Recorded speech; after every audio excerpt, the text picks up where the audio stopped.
Okay, so here I'm just tracing some templates that I made by tracing my pants, and what I'm doing is I'm just tracing them onto the fabric, and you're just going to want to trace your pants with some paper, and it's quite simple. If you're wondering why they're cut short, I didn't have enough fabric, but it kind of worked since the boots are supposed to be knee-high.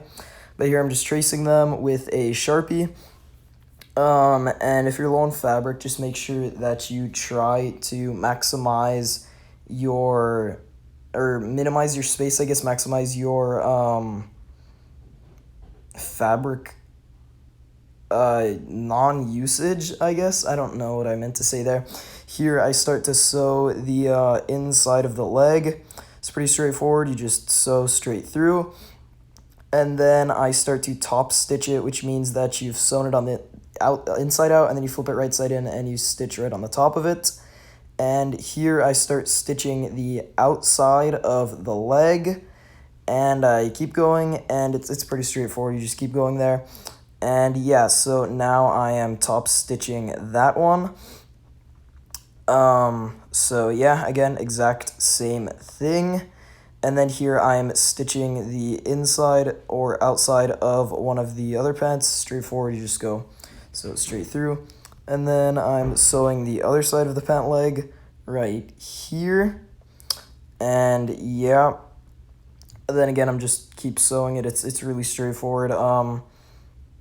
Yeah, now I start to sew the belt. Oh, we're on the zipper now. I'm sewing the zipper on now, which is also straightforward. Just make sure that you've got a zipper foot, or in this case, you could use a normal foot. I don't know. And now I'm sewing pieces for the top of the belt. Yeah, that's what that is. I'm top stitching some of it. Again, just the same technique. So I'm top stitching every single piece, and now I'm adding it to the pants.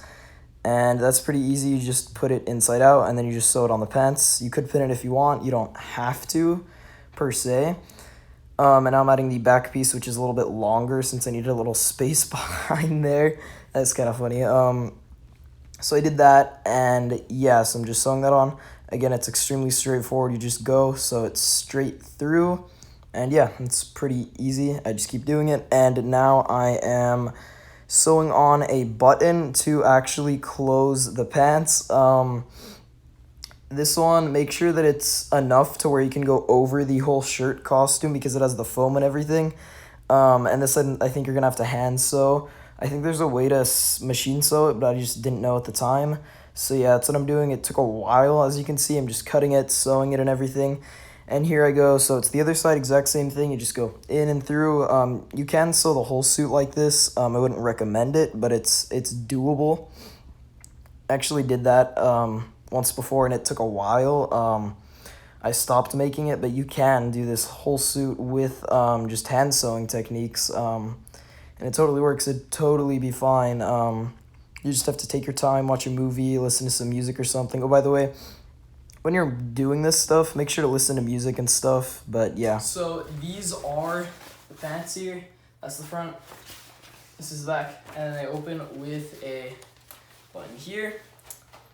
Right there, they've got a button and a zipper right down below so you can get in there. They fit me quite nicely. Yeah, I'm quite happy with them. So yeah, those are the pants. Thanks for watching. If you liked the video or found it informative or helpful in any way, don't forget to hit the like button down below and subscribe if you like my content and would like to see more. Come back next Friday to see, I'm going to be making Iron Man's exoskeleton arm, which is the gauntlet with the repulsor that he makes before he makes the full armor. It's an Iron Man 1. If you're an Iron Man fan, you know what I'm talking about. I post videos every single Friday. And yeah, stay tuned for that Iron Man arm next week. Bye.